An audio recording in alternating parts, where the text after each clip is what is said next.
Today marks 1146 days sharing lessons I learn and continue to learn with all of you. My hope that these insights will inspire you, support your dreams, help you to achieve your goals, and really empower you to become the person that you want to become. Today I speak about decision. More of an indecision. What that indecision leads to.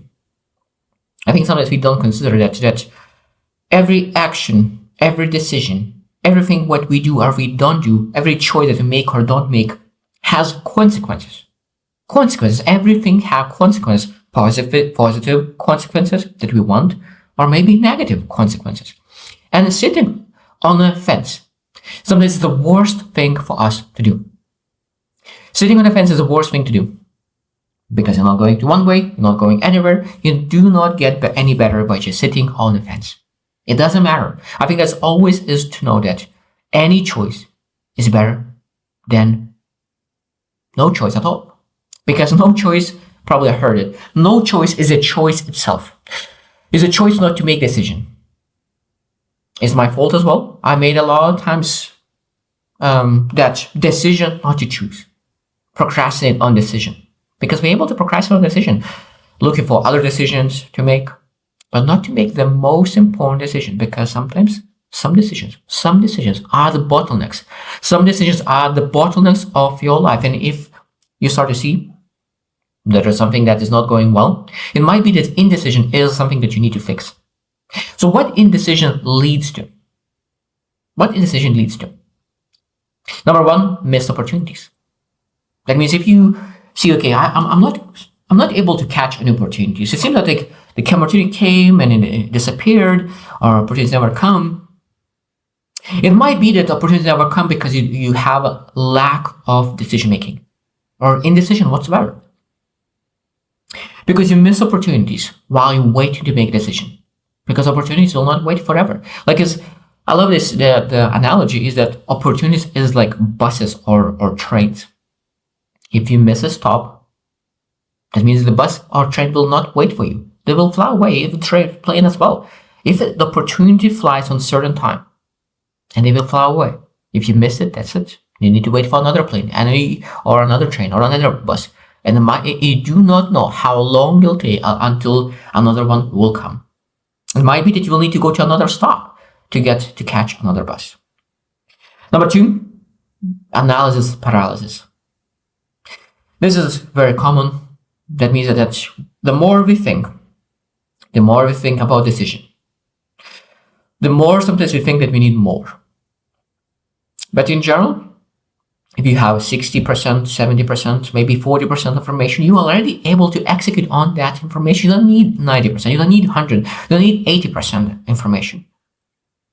I think that's a beautiful part, is that when you play games, a lot of times you do not read how to play a game. You just really execute and play the game. Exactly same with life. Sometimes you don't need to really have all information about that thing to really execute on that thing, because you learn by doing. This is, again, beautiful part about life, is that you learn by doing, not by reflecting, not by visualizing. Is great. It's a great thing. Visualizing is great when you actually execute. Visualizing when you visualize, and there's no action, that could potentially lead to that analysis paralysis, that delusion that you potentially have that the future will be bright. But if your current actions doesn't align, if you're not making any decisions regarding the future will not be bright until you start making decisions. Number three is compounding problems. That means you made this indecision in one area of life. Maybe that means that is slowing you down to make decisions in other areas of life, because one decision, okay, when I make that decision, I will choose other areas of what I will do here, what I will do here, what I will do here. So it means it compounds over time. And rather being in a great position, taking actions in all areas of your life, now you are not taking any actions from all areas of life, and you're losing the game of life. So decisions compounding and making your future brighter, and indecision is compounding and making it worse and worse and worse. Number four is increased stress anxiety. 100%. All the negative emotions is coming a lot of times from indecision, not knowing what to do. Not knowing what to do, choosing this one or this one. Or sometimes, who to cut off my life? Maybe there are some toxic people, and being in that uncomfort, should I cut it, should I not? Should I cut it, should I not? Should I cut it, should I not?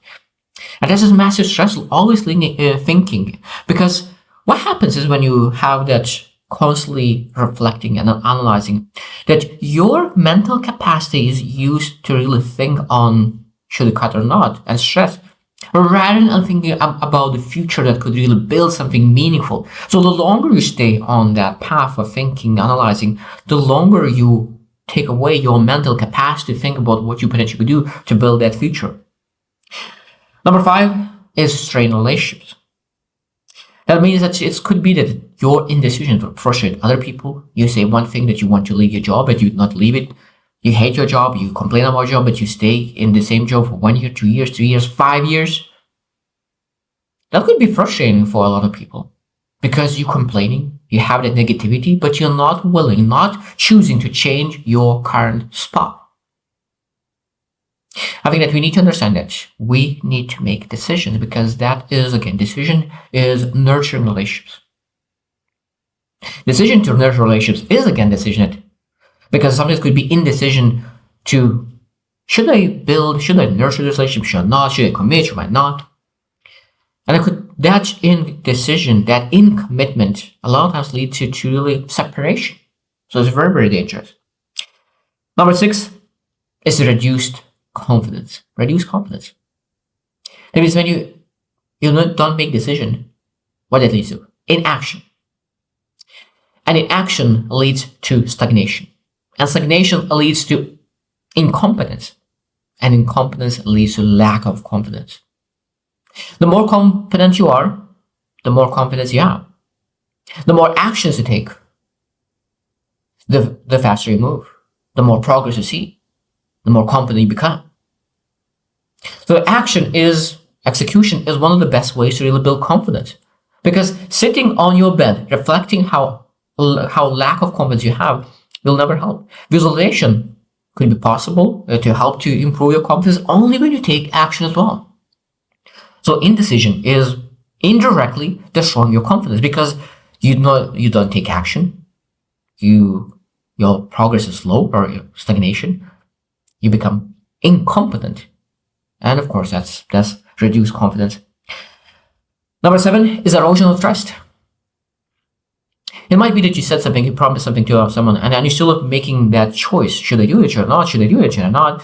Should I do it this way? Should I do it this way? That means that people who trusted you that you will be able to do it in a month, now after 2 months, you didn't finish that. So that means that trust could be destroyed by your indecision. Delaying and that action, delaying that moving forward, delaying that progress. That could mean that really destroys. And it might be that trust is that if people see that you have indecision in your life, how are you supposed to build a business with this kind of person who makes indecision in their life? Because how you do things in your life, that's transfers exactly the same in your business majority of the time. So that means if a business owner wants to bring someone on board, they look at how they execute, and how they make decisions in their life, because that's most likely how they'll make decisions in business. So you lose trust when you're not executing on your life as well. Number 8 is decision fatigue. That means that when you're truly thinking about making a decision, but you're not making a decision, that means that you start to have that fatigue, that you don't think that what you thought about it, when you don't thought about it. And it's very hard to really even prevent that, because when you're constantly thinking about the same thing over and over again, it just becomes a massive bubble and you don't know what to grab because you just fatigue. And during that decision fatigue, is almost impossible to make any kind of rational decision that could really move your life forward. So decision fatigue is a terrible thing because it stops us from making right choices regarding our life. Number 9 is lost opportunities of growth. Lost opportunities for growth. That means every single time when you do not make a decision, you do not take action, you do not progress, you do not learn. And that means that when you take action, it might be that you fail. But failure is one of the best way to learn and grow, improve, get better, and move forward. Because of course, failure can become better or better, and it's your choice. So what it means that if we want to grow as fast as we can, we need to make decisions as fast as we can. That every single decision and action will lead to progress. Number 10, and this is very, very important, regret over time. Regret over time. That means that if you don't make the decision and year goes by, 2 years, at some point regret will start to kick in. If I made a decision 2 years ago, I will already live with this my decision for 2 years. 2 years I would live not in paralysis analysis, but in a potentially new life. Now, I understand it is unknown. That decision will lead to unknown. Because sometimes we live with terrible, worst, better than unknown. But what's that unknown is the best thing for you. I think that's very, very important that the longer we wait, the more regret potentially could come in the future. And the harder it will make decision because you already waited and there's a lot of sunk cost that you left it in that one thing. The last one that I want to mention, just 11, is that it's emotional turmoil. At the end of the day, emotional turmoil is to really do not make decision. It's hard on emotions. It's hard not to make decision. You want to make decision, but you have fear, doubt, all those emotions. A lot of times we don't make decision because we don't want to be embarrassed from others, because that making decision will what will lead to? It will lead to really potentially start something small. And you don't want to be seen small in other people's eyes. You don't want to feel embarrassed and rejected by other people. I think that's what we sometimes need to do. Sometimes we need to do. We need to start small and be okay. Understand that the self-worth is not coming from starting small. Self-worth is coming from your values, beliefs, and understanding that you are worthy and enough of everything. Because you are deserving more. You're deserving more than you are having now. And when you understand that, you are willing to start small because you know that starting small is the first step. I love this saying. I probably have heard 1,000 times. You can say that one day I will do it. Or you can say day one. Such a powerful statement. You can say one day, or you can say day one. Today is the day one of a new life, and I make this decision to lean into unknown and engage something that I never done before. So I hope you choose to win, and see you tomorrow.